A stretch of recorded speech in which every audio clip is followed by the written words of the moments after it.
자, 사르트르부터 계속 공부해보자. 지금 우리 존재에 대해서 배우고 있지? 존재에 대해서.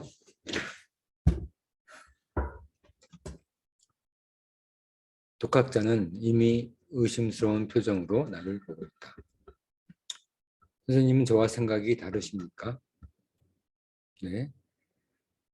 그의 불안한 모습과 약간의 분개한 모습 앞에서 나는 그를 실망시킨 것을 조금 후회한다. 그러나 그는 부드럽게 말했다. 저는 알고 있습니다. 선생님은 연구를 하고 책을 출판하셨으니 선생님도 저와 같은 목적으로 봉사하고 있다는 거예요.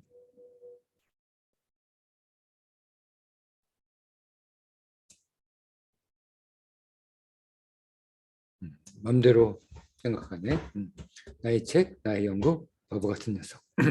이거보다 더 큰 오류가 없다. 그는 대단히 잘못 생각하고 있다. 내가 그 때문에 책을 쓰는 것은 아닙니다. 독학하는 학자의 얼굴이 갑자기 변한다. 마치 적을 발견한 것과 같은 표정이다. 나는 그가 전에 그런 모습을 한 것을 본 적이 없다. 그와 나 사이에 무언가 무너졌다. 뭔가 존경심, 신뢰 같은 게 무너졌을지도 모르겠지. 그는 약간 놀란 척하면서 물었다. 신뢰의 말씀이지만 그렇다면 무엇을 위해 쓰십니까? 자, 이거 보자. 강조하자. 자, 모르겠어요. 그냥 씁니다. 우리가 작가가 책을 쓰는 게 뭐 어떤 목적이 있을까? 그는 미소 짓기 편리한 상황에 있다. 그는 나를 당황스럽게 했다고 생각한다. 무인도에서 쓰시려고 합니까? 놀리고 있네, 그렇지? 사람들에게 읽히기 위해 쓰는 것이지 않겠습니까?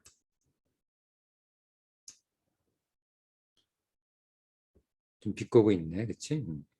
그는 말투를 실제로 긍정의 의견이면서 이렇게 의문문으로 하는 것이 습관이다. 천천히 그의 부드러움과 수줍음의 거칠애가 바뀌어지고 있다. 나는 더 이상 그를 못 알아보겠다. 원래 좀 바뀐 거지. 완고한 고집불통의 모습이다. 자기 도취의 벽일지도 모른다. 나는 이 놀라면서 깨어나지 못한 채 그의 목소리를 듣는다. 자, 12번째 이야기. 제목을 정하고 두 줄로 정리한다. 핵심 문장 한 문장에 몇 줄을 긋고 시간은 2, 3분.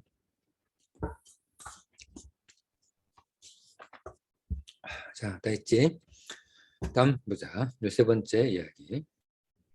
어떤 부류의 사람들을 위해, 어떤 친구들을 위해 쓴다고 하셔도 됩니다. 후손을 위해 쓰시나 보죠? 그러나 선생님의 책은 어쨌든 누군가를 위한 것입니다. 그는 의기양양해서 내 답을 기다린다. 말이 없자 그는 희미하게 승리의 미소를 짓는다. 아마도 선생님은 인간 혐오자 미장 트러프신가요?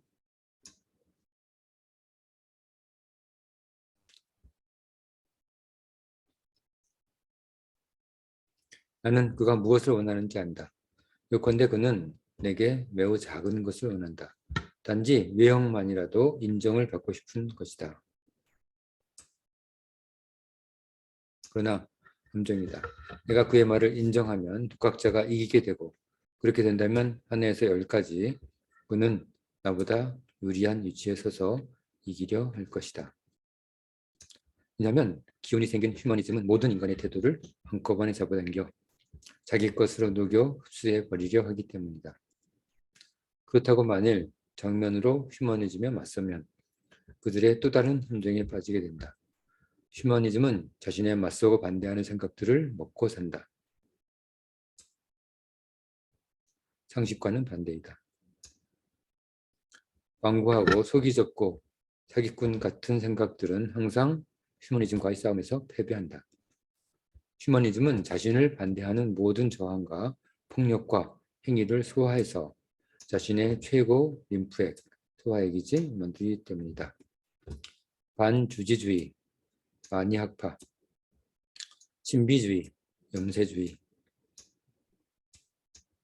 무정부주의, 에고티즘, 그것들은 휴머니즘에서만 그들이 정당성을 찾을 수 있는 하나의 미숙 단계, 불완전한 사상, 휴머니즘의 아류에 불과한 것들이다.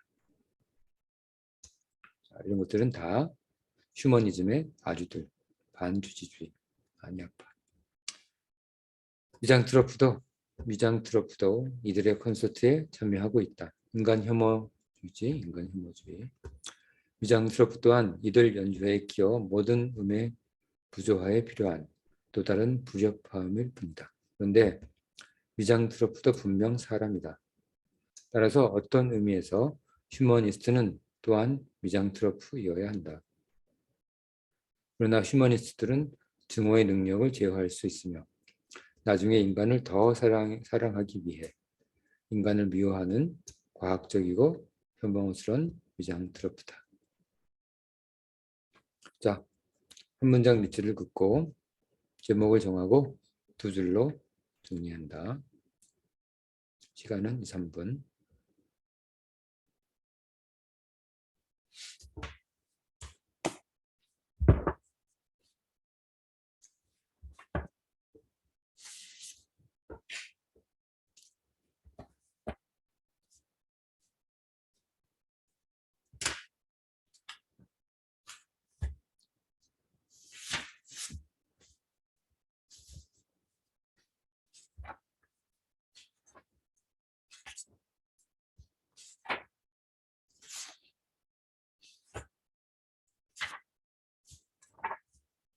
자, 다 했지? 다음으로 넘어가자. 다 한 사람만 넘어오는 거다. 나는 누군가가 나를 흡수해 통합하는 것도 내 붉은 피가 이 림프액의 괴물에 살을 찌우는 것도 원하지 않는다. 이 림프액의 괴물이 누구지? 림프액의 괴물. 휴머니스트지? 휴머니즘. 나는 반인본주의자, 반휴머니스트라고 멍청하게 말하지 않는다. 나는 휴머니스트가 아닐 뿐이다. 그게 다이다. 나는 독학자에게 말한다. 우리는 인간을 사랑하거나 미워할 수 없다고 생각합니다. 자, 이게 무슨 말일까? 잘 생각해보자, 우리는 인간을 사랑하거나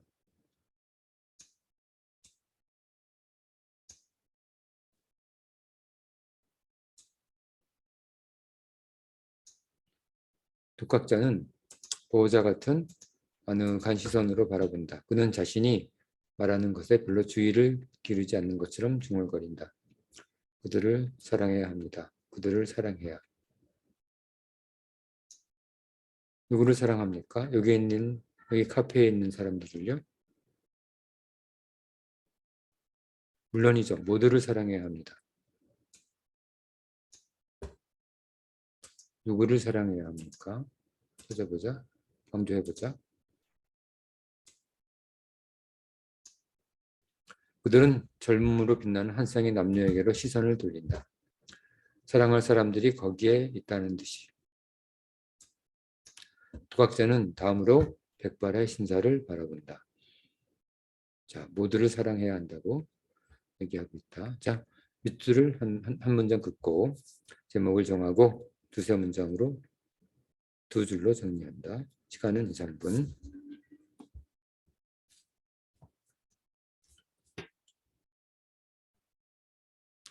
자, 15번째 이야기. 나는 그의 얼굴에서 무언의 질문을 읽었다. 나는 고개로 거절을 표시한다. 그러자 그는 나에게 동정을 표한다. 안 됐다고 생각하는 거네. 당신도 또한 카페 안에 그들을 사랑하지 않습니다.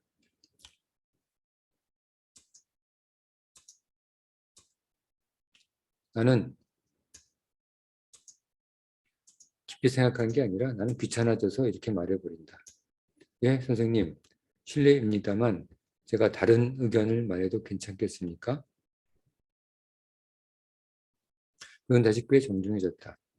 그는 무척 재미를 느끼는 사람처럼 무언가 찾는 역설적이고 모순된 눈을 하고 있다. 그는 나를 증오함이 틀림없다. 내가 이 편집 중에 인간의 자기 생각을 막 주장하는 거지. 동정심을 느끼는 것은 잘못이었다. 이번에 내가 그에게 물었다. 그럼 저 뒤에 있는 두 젊은이를 정말 사랑한단 말입니까? 다시 강조 표시해보자.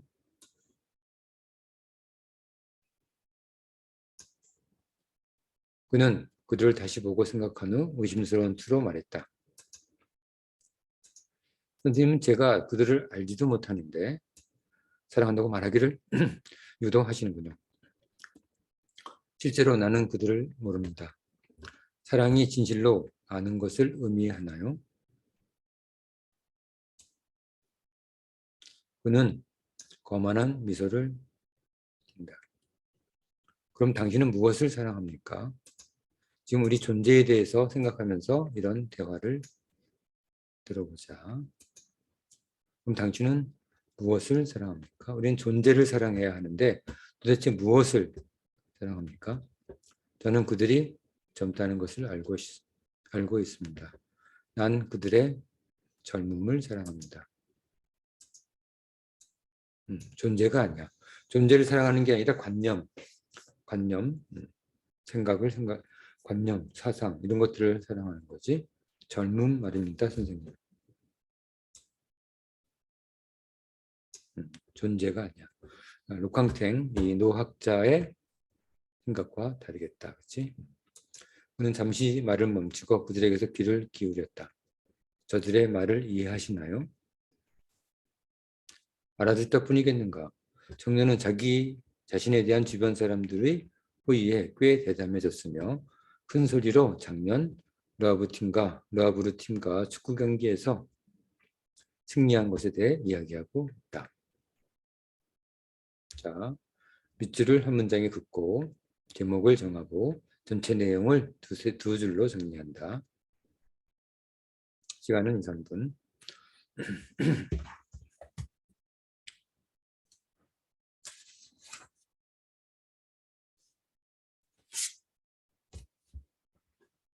자, 다른 사람만 다음으로 한다.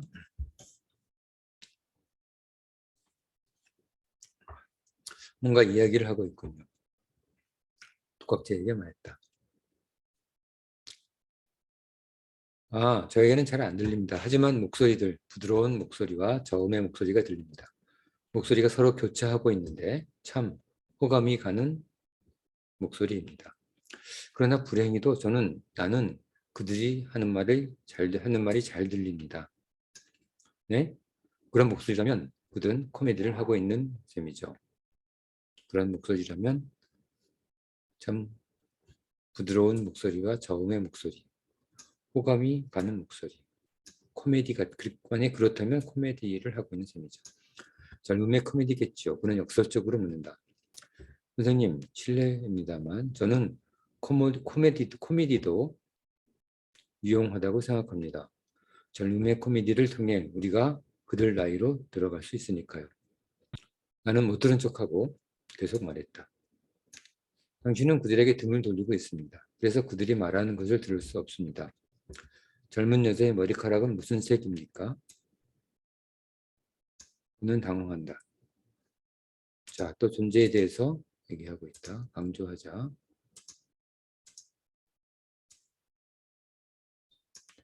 그는 당황한다. 조금 생각하더니 확신을 가진 듯 말한다. 검은색입니다. 사실 아닙니다. 이제 당신이 그 사람들을 사랑하지 않는다는 것을 알고 있습니까?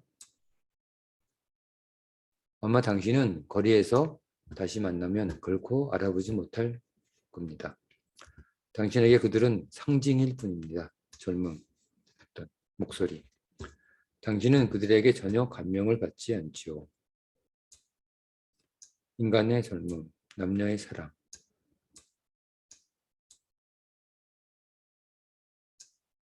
인간의 목소리에 반응할 뿐입니다. 존재가 아니야, 그렇지? 자, 한 문장 밑을 긋고 제목을 정하고 두 줄로 정리한다. 시간은 2, 3분.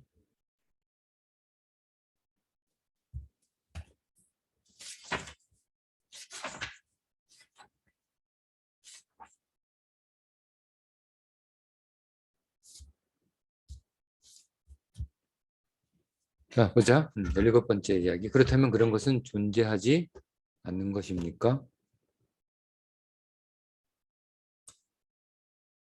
이게 독학자의 얘기다. 물론 존재하지 않습니다.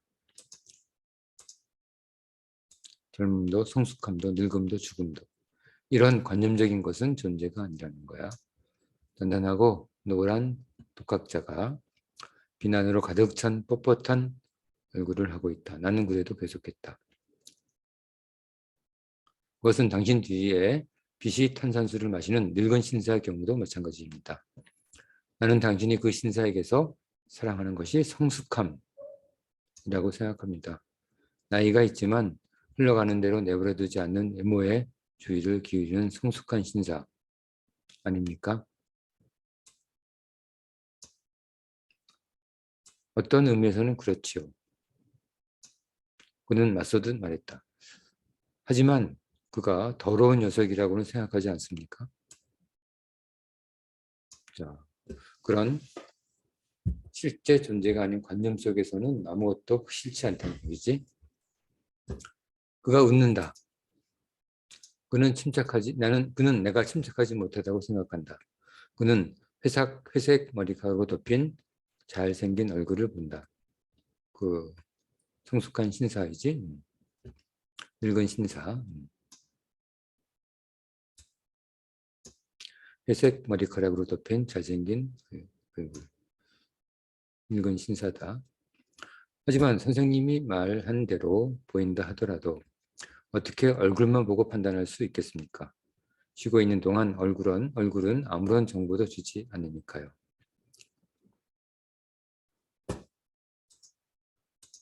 눈먼 인본주의자. 그 얼굴은 나를 그대로 이야기하고 있다고 말하고 있는데. 그러나 휴머니스트들의 달콤하고 수상적인 정신은 결코 얼굴 자체가 가진 의미에 감동하지 않는다. 얼굴에 존재가 드러난 얼굴에서 많은 것들이 나타나고 있지.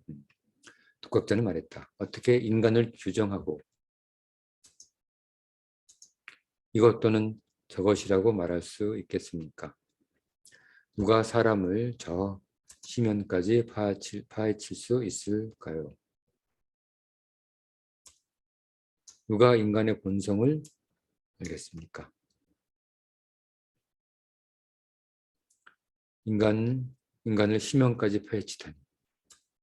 나는 독학자가 자기도 모르게 그 표현을 빌려 쓴 가톨릭 인본주의의 경위를 표한다. 비꼬는 거지. 반입법을 쓰고 있다. 자, 여기까지. 밑줄을 한 문장 긋고 제목을 정하고 두 줄로 정리한다. 시간은 2, 3분. 자, 오늘 수업은 여기까지 하고 다음 시간에 네 마지막 사르트의 구토를 공부하도록 하자. 자, 오늘 수업은 여기까지.